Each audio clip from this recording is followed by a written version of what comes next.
அனைவருக்கும் நமஸ்காரம். பாபாவும் நானும். ஆக்சுவலி இந்த 48 நாள் சங்காபிஷேகமும் வஸ்திரதானமும் ஆரம்பிச்சு இப்போ முடிய போகிறது. பார்த்தேன்னா எனக்கு 2வது நாளைக்கே வந்து வஸ்திரதானம், உன்னோட நட்சத்திரத்துக்கு நீ வஸ்திரதானம் புது வஸ்திரம் வாங்கி போடு அப்படின்னு சொல்லி வந்தது. அதிலிருந்து தொடர்ந்து பல டிவோட்டிஸ் வந்து அவாவா நட்சத்திரத்துக்கு நாங்களும் வாங்கி தரோன்னு சொல்லி நிறைய கான்ட்ரிபியூட் பண்ணி அவளுமே வந்து வாங்கி சாத்தினா. ஏன்னா அவளுக்கு ஒரு திருப்தி இல்லையா, அவள் நினச்சிருக்கிற காரியம் நடக்கணுங்கிற பிரார்த்தனையும் அதில் இருந்தது. அது மட்டும் இல்லாமல் என்னென்ன கோரிக்கைகள் வேணுமோ அதை நாங்கள் புது கோரிக்கையாக சுவாமிகிட்ட வச்சோம், அதையும் பண்ணிட்டு இருந்தோம். அதில் வந்து மீனாட்சி ஒரு நாளைக்கு காண்டாக்ட் பண்ணும்போது நான் அவள்கிட்ட சொல்லவே இல்லை இந்த விஷயம் ஆரம்பித்த போது. ஸோ அவள் திடீர்னு என்ன சொன்னால், சுவாமி ஏதோ சொல்கிறார் அப்படின்னா, சரி சுவாமி சொல்கிறத அவள் கேட்டுட்டு வந்து சொல்லட்டும், அதுக்கப்புறம் நம்ம இதை சொல்லிக்கலாம்னு சொல்லிட்டு நானும் விட்டுட்டேன். கடைசியில் பார்த்தா மீனாட்சியும் வந்து என்கிட்ட சொன்னால் சுவாமி வஸ்திரம் வாங்கி தர சொன்னார்னு. எனக்கு பெரிய ஆச்சரியம். அப்போ நான் சுவாமிகிட்ட சொன்னேன், என்கிட்ட மட்டும் சொல்கிற மாதிரி சொல்லிட்டு திருப்பி அவள்கிட்ட போய் சொல்லியிருக்க அப்படின்னு. பொசசிவ்னஸ்ங்கிறது எல்லாருக்கும் இருக்கும்ல சாய். என்ன காரணம்னா, சுவாமியோட நெருங்கி இருக்கிறவா எல்லாருக்குமே சுவாமி மேலே ஒரு பற்றுதல் அதிகமாக தான் இருக்கும், கூடுதலாக இருக்கும், எல்லாருக்குமே இருக்கக்கூடிய விஷயம். அப்போ அந்த நிமிஷத்தில் அதை கேட்டு, ஆனால் அதுக்கப்புறம் அது புரிதல் அப்படின்னு மாறித்து எனக்கு அதில் பயங்கர சந்தோஷமாச்சு. ஓகே சாய், நீங்களும் வாங்கி அனுப்புங்கன்னு. அவள் வஸ்திரம் வாங்கி அனுப்பினது என்ன பண்ணா, 1 மீட்டர் சில்க் வாங்கி அனுப்பினான். நான் சொன்னேன், வஸ்திரமா சுவாமிக்கு நாங்கள் இப்படி போட்டு வெல்க்ரோவில் பண்ணுறதோ இல்லைன்னா இப்படி போடுறதோ இருக்கும், அந்த மாதிரி பண்ணுறதுனா ஓகே. பட் நீங்கள் இப்போ வந்து 1 மீட்டருக்கு வாங்கி அனுப்பியிருக்கல, இது எப்படி நான் சுவாமிக்கு சாத்துறது அப்படிங்கிறத என்னோட கேள்வியாக இருந்தது. நான் சொன்னேன், இது ரொம்ப கஷ்டம் சாய் இப்படி பண்ணுறது, நான் இந்த மாதிரியெல்லாம் சாத்தினதே கிடையாது சுவாமிக்கு அப்படின்னு சொல்கிறேன். சரி சாயி அப்படின்னு சொல்லிடுறா. நீங்கள் அது சுவாமியோட பாதத்துலேயோ இல்லைன்னா எப்படி சுற்றணுமோ சுற்றி போட்டுங்கோ, எனக்கு சுவாமி இதுதான் சொன்னார் அப்படின்னு சொல்லிட்டு விட்டுட்டான். அதோடு சேர்த்து அவள் வந்து ஸ்வீட்டு இதெல்லாம் அனுப்பியிருந்தா, பால் பேடா இதெல்லாம் அனுப்பியிருந்தா, நெல்லிக்காயும் அனுப்பியிருந்தா. எனக்கு பயங்கர ஆச்சரியமாக இருந்தது. ஏன்னா அந்த மாதம் வந்து நெல்லிக்காய் கொடுக்குறது ரொம்ப விசேஷம் அப்படின்னால சுவாமி அதையும் கொடுக்க சொல்லி அவளுக்கு உத்தரவு கொடுத்தா. ஒவ்வொன்றும் கேட்டுட்டு அவள் பண்ணுவாள். அப்போ பண்ணோன்னே நான் என்ன சொன்னேன்னா, சரி அந்த அன்னைக்கு நான் போய் எங்கள் ஆத்துல அவர்கிட்ட சொல்கிறேன், வஸ்திரம் இது தீர்றதுப்பா, நீங்கள் வாங்கிட்டு வாங்க. 2 நாளாக சொல்லிட்டு இருந்தேன், அங்கே வஸ்திரம் இல்லைன்னு சொல்கிறா, நாளைக்கு வாங்கிட்டு வந்து வைக்கிறேன்னு. அந்த அன்னைக்கு நான் அவர்கிட்ட சொல்கிறேன், நீங்கள் போய் உடனே வாங்கிட்டு வாங்க, வஸ்திரம் இன்றைக்கி சாத்துறதுக்கு இல்லை அப்படின்னு சொல்லிட்டு. அவர் போயிட்டு இன்றைக்கி கிடைக்கவே இல்லைம்மான்னு சொல்கிறார். வேறு வழியே இல்லை, அவள் அனுப்பின வஸ்திரத்தை தான் நான் சாத்தி ஆகணும் அப்படிங்கிற நிலமை. நீங்கள் புரிஞ்சுக்கணும் இந்த இடத்துல. ஒவ்வொருத்தருடைய பக்தியையும் சுவாமி தான் நிர்ணயம் பண்ணுவான், நம்ம கிடையாது. அது எப்படி நீ சாத்த முடியாதுன்னு சொல்லுவ? புரியறதா? சுவாமி எல்லாருக்கும் உண்டான இம்பார்ட்டன்ஸ் கொடுப்பார். உண்மையாக நம்பினோன்னா இது சத்தியமான விஷயம் நான் சொல்கிறது. வேறு வழி இல்லாமல் 3/4 மணி நேரம் நான் அதை வந்து மடித்து, நம்மளுக்கு ஃப்ளீட் எடுப்போம் இல்லையா, அழகாக இப்படி 2 ஃப்ளீட் எடுத்து 3 ஃப்ளீட் எடுத்து 4 ஃப்ளீட் எடுத்து அழகாக இப்படி சாத்தி பின்னாடி கொண்டு போய் அதை ரேப் பண்ணி அந்த இடத்துல டை பண்ணி அழகாக இருந்தார். இன்றைக்கி சூப்பராக இந்த மஞ்சள் கலரில் அனுப்பியிருந்தா, அதை சொல்லியிருந்தா. அதுக்கப்புறம் இது வந்து நீங்கள் சாய்க்கு தான் கொடுக்கணும், நம்ம அத்தை சாய் இருக்கார்ல, அவளுக்கு ஏதாவது தைச்சி கொடுக்கணும். நான் சொன்னேன், அந்த பையன் சில்கெல்லாம் போடுன்னு எனக்கு அது கோட்டும் சூட்டுமா போட்டு அலையிறது, இந்த வெயிலில் ஏண்டா போடுறேன்னு சொன்னால் கூட அவன் கேட்க மாட்டேங்கிறான் சாய், அவனுக்கெல்லாம் இது சூட் ஆகும்னு எனக்கு தோணலை அப்படின்னு நான் சொல்லிட்டேன். வஸ்திரம் சாத்தி எடுத்து வச்சதுக்கு அப்புறமா அந்த அன்னைக்கே அவன் ஸ்கூல்லேருந்து வரான். நான் பேசினதெல்லாம் அவனுக்கு தெரியாது, அவள்கிட்ட பேசினது என்னன்னு. வஸ்திரம் சாத்தின அன்னைக்கு அவன் அங்கேருந்து வரான். வந்த உடனே நேராக உள்ளே போகிறான். அவன் தான் ட்ரெஸ் எடுத்து அவன் போட்டுப்பான் குளித்ததுக்கப்புறமா. வந்ததுக்கப்புறம் ரெஃப்ரெஷ் ஆகி உள்ளே போயிட்டு அவன் வரும்போது சர்வாணி கோட் மாதிரி ஒன்று போட்டுன்னு வந்தான். நான் சொன்னேன், என்னடா அது புது வேஷமாக இருக்குது, எப்போ இந்த சூட்டும் கோட்டுமா தானே போட்டுப்பேன், எப்படி இது சர்வாணி போட்டுன்னு வந்திருக்கு, இன்னையிலேருந்து நான் இதை போட போகிறேன்னு நான் பாருங்க ஸ்டன் ஆகிட்டேன். வெளத்து போச்சு எனக்கு. இந்த மாதிரி இதே மாதிரி ட்ரெஸ்ஸை தான் அவள் வாங்கி நம்மளுக்கு அந்த துணி வாங்கி அனுப்பியிருக்கா. அந்த அன்னைக்கு அதை போட்டுக்கிறான், அதுக்கப்புறமும் அதை போட்டுனது கிடையாது. குர்த்தா மாதிரி ஒன்று போட்டுன்னு வரான், இன்னையிலேருந்து இது புதுசாக நான் போட போகிறேன் அப்படின்னு சொல்கிறான். எனக்கு பயங்கர ஆச்சரியம். அதுக்கப்புறம் என்ன பண்ணால், அவனுக்கு ஸ்வீட் அதிகமாக பிடிக்காது, சாப்பிட்டாலும் கொஞ்சம் தான் எடுத்துப்பான். அந்த பால் பேடை அவன் அனுப்பினான்ல, அதை வாங்கி ஓப்பன் பண்ணி, இது எனக்கு ரொம்ப பிடிக்குமே, எப்போ வாங்கினேன் அப்படின்னு கேட்டுட்டு சாப்பிட்றான். அதாவது அவள் வந்து சுவாமி தான் இதெல்லாம் வாங்க சொன்னான்னு சொன்னபோது அவளுக்கும் சுவாமி உணர்த்தியிருக்கா அப்படின்னு சொன்னேன். அது என் கண்ணு முன்னாடி நான் பார்க்கும்போது எனக்கு எப்படி இருந்திருக்கும்னு யோசிச்சு பாருங்க.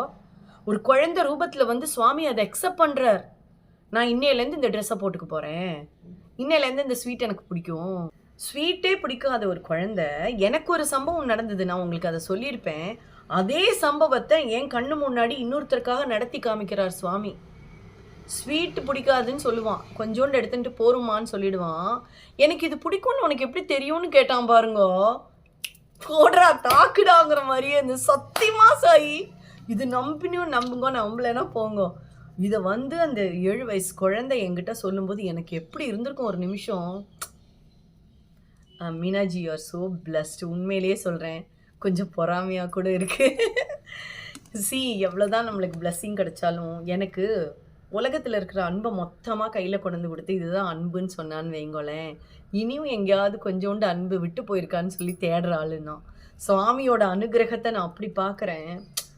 அது வந்து சுவாமி அங்கேயும் அதை கொடுக்குறாருங்கும் போது என்னை ஏற்றுக்க வைக்கிறாரு. நீ நினைக்கிற மாதிரி இல்லை, நான் எல்லாருக்கும் என்னுடைய அன்பை பரிமாறுறேன், எல்லாருக்கும் என்னோட அனுகிரகத்தை கொடுக்குறேன். இது வந்து பரிபூர்ணத்துவம், அதுவும் எல்லாருக்காகவும் நான் கொடுத்துட்டு தான் இருக்கேங்கிறத சுவாமி நிரூபிக்கிறார் அந்த இடத்துல.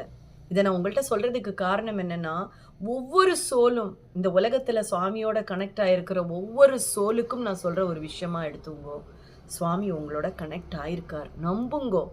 நீங்கள் நம்பிக்கையோடு பண்ணினேன்னா கம்பல்சரி அந்த விஷயம் நடந்திருக்கும், நடக்குங்கிறதுல எந்த விதமான சந்தேகமும் இல்லை. சுவாமியோட இணைஞ்சிருக்கிற ஒவ்வொரு நிமிஷமும் நம்மளுக்கு கிடைச்ச லக்குன்னு நினைங்கோ. அவரை நினைக்கிறதுக்கு உண்டான ஒரு சந்தர்ப்பத்தை அவர் நம்மளுக்கு கொடுக்குறாருன்னா, we are the blessed ones, we are so pure souls அப்படிங்கிறத நீங்கள் நம்ப ஆரம்பிக்கலாம். இந்த உலகத்தில் இவா பெருசுனால யாரும் கிடையாது சாயி. சந்தர்ப்பத்தில் எந்த சந்தர்ப்பத்திலையும் நான் உங்களை விடமாட்டேன் சாயின்னு பிடிச்சுங்கோ. அப்போலேருந்து உங்கள் லைஃப் மாறலைன்னா நீங்கள் என்னன்னு கேளுங்க சாயி என்கிட்ட. ஒரு நிமிஷம் சந்தேகப்படப்படாது அவர்கிட்ட, நம்பிக்கையோட போங்கோ. அதற்கான பலன் உங்கள் கை மேலே அவர் கொண்டு வந்து கொடுப்பார். சாயி, பசி, தூக்கம், இறப்பு, பிறப்பு இதெல்லாம் வந்து நார்மலாக எல்லா இடத்துலையும் நடக்கக்கூடிய விஷயம். இதெல்லாம் விட்டுடுங்க. அப்பாற்பட்டு வாழக்கூடிய ஒவ்வொரு நிமிஷத்துலேயும் சுவாமி நான் உன் கூட நிற்கிறேன்னு ஒரு விஷயத்தில் உங்களுக்கு நிரூபிக்கிறார்னா, that is the moment you should enjoy. அங்கேருந்து உங்களுடைய வாழ்க்கை மாற்றங்கள் நீங்கள் பார்க்கலாம். ஆனால் அந்த மொமெண்ட்டுக்காக உங்களுடைய வெயிட்டிங் டைம் என்னன்னு கேட்டேன்னா எனக்கு சத்தியமாக தெரியாது. சுவாமி சபூரின்னு சொல்கிறதுல ஒரு நியாயம் இருக்குது. அந்தந்த காலகட்டத்தில் தான் அது நடக்கும். அது வரைக்கும் சுவாமி உங்கள்கிட்ட உணர்த்திகிட்டே தான் இருப்பார், நான் இருக்கேன். அதை நீங்கள் கண்டுபிடிக்கிறதுக்கு, ரியலைஸ் ஆகிறதுக்கான பக்குவத்துக்கு நீங்கள் வரணும்னா சுவாமியை இறுக பிடிச்சுங்கோ. ஒரு காலம் அவர் மேலே சந்தேகப்படாதுங்கோ.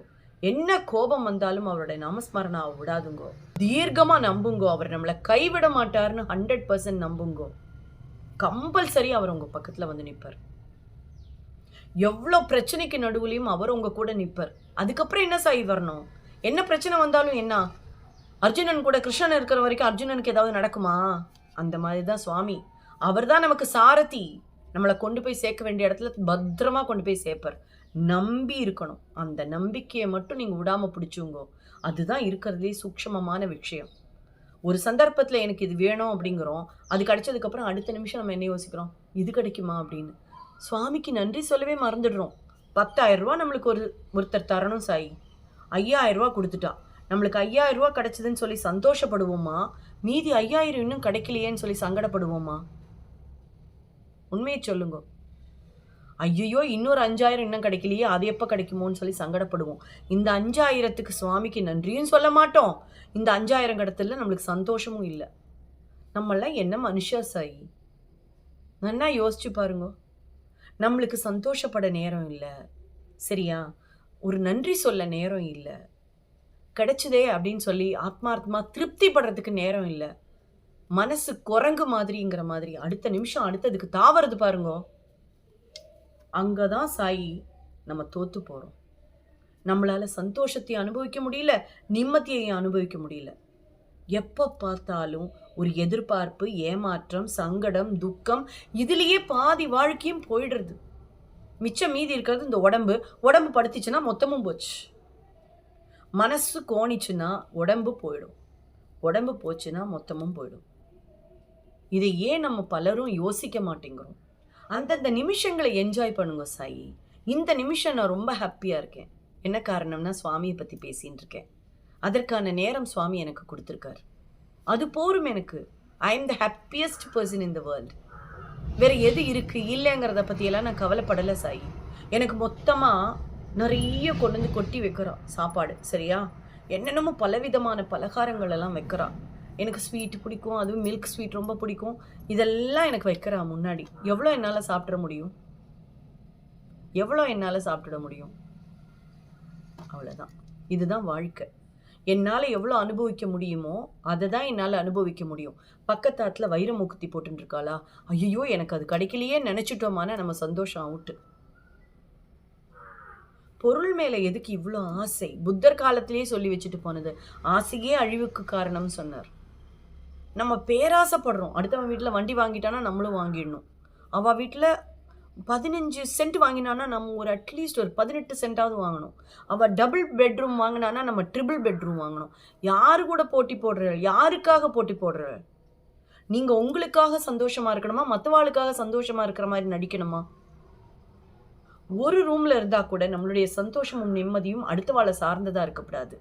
அது நம்மளை சார்ந்ததாக இருக்கணும். நம்ம முடிவு பண்ணணும் சாயி, நம்மளுக்கு சந்தோஷம் எது தரணும்னு. அடுத்தவா முடிவு பண்ணக்கூடாது. ஒருத்தர் வந்து சொல்கிறா, நீங்கள் போட்டுருக்கிறது நன்னாவே இல்லை, உங்களுக்கு பொருத்தமாகவே இல்லைன்னு. இல்லையே, நன்னா தானே இருக்குது. உடனே போய் நம்ம என்ன பண்ணுவோம், கண்ணாடி முன்னாடி நின்று, சாயி உங்களுக்கு ட்ரெஸ் பண்ணும்போது நீங்கள் பார்த்து எழுதானே, நம்ம நன்னா இருக்கோன்னு நம்மளுக்கு தெரியும் தானே. அடுத்தவா சொல்கிறத பற்றி நம்மளுக்கு என்ன சாயி? அடுத்தவாளை சார்ந்து அவங்களுடைய சந்தோஷம் இருக்குது. 10 பேர் நீங்கள் சூப்பர்னு சொல்லிட்டா நீங்கள் சூப்பர் ஆகிடுவேளா? 10 பேர் நீங்கள் மோசம்னு சொல்லிட்டா நீங்கள் மோசம் ஆகிடுவேளா? நீங்கள் யாருன்னு உங்களுக்கு தெரியாதா? யோசிங்கோ. ரொம்ப சிம்பிளாக சொல்கிறேன், யோசிங்கோ. நம்மளுக்கு எது தேவை, தேவையில்லை போடுங்க ஒரு சார்ட்டு. அடுத்தவாளை பார்க்கணுமா? வேண்டாம். கம்பேர் பண்ணணுமா? வேண்டாம். பணங்காசு அதிகமாக வேணுமா? வேண்டாம். புடவை அதிகமாக வேணுமா? வேண்டாம். சுவாமியோட அனுகிரகம் வேணுமா? வேணும். நிம்மதி வேணுமா? வேணும். நல்ல தூக்கம் வேணுமா? வேணும். எடுத்து வைங்க அந்த பக்கம். இதெல்லாம் காசு கொடுத்தாலும் கிடைக்காது. இப்படி யோசிச்சு முடிவு பண்ணி ஒவ்வொரு நாளையும் நம்ம எண்ணி பார்த்தோமானா நம்மளுடைய வாழ்க்கையில் சந்தோஷம் மட்டுமே இருக்கும். அதுவும் நிறைஞ்சிருக்கும், திருப்தி இருக்கும், வாழ்ந்ததுக்கான ஒரு அர்த்தமும் இருக்கும். இதை மட்டும் நம்ம பண்ணினா போகிறோம். நிறைய பேர் நீங்கள் எப்படி இருக்கள்னு கேட்கும் போதெல்லாம் நான் இதை தான் மற்ற வாழ்க்கை எல்லாருக்கும் சொல்கிறேன். நான் நிம்மதியாக சந்தோஷமாக இருக்கிறதுக்கு காரணம் சுவாமி மட்டும்தான். எனக்கு அந்த சுவாமி மட்டும் போருங்கிறேன் நான். அதனால் எனக்கு சந்தோஷமாக இருக்க முடியாது. ஏன்னா சுவாமி என்னை ஏமாற்ற மாட்டார் ஒரு காலம். நான் அவரை நம்பிட்டேன்னா அவர் என்னை கைவிட மாட்டார்.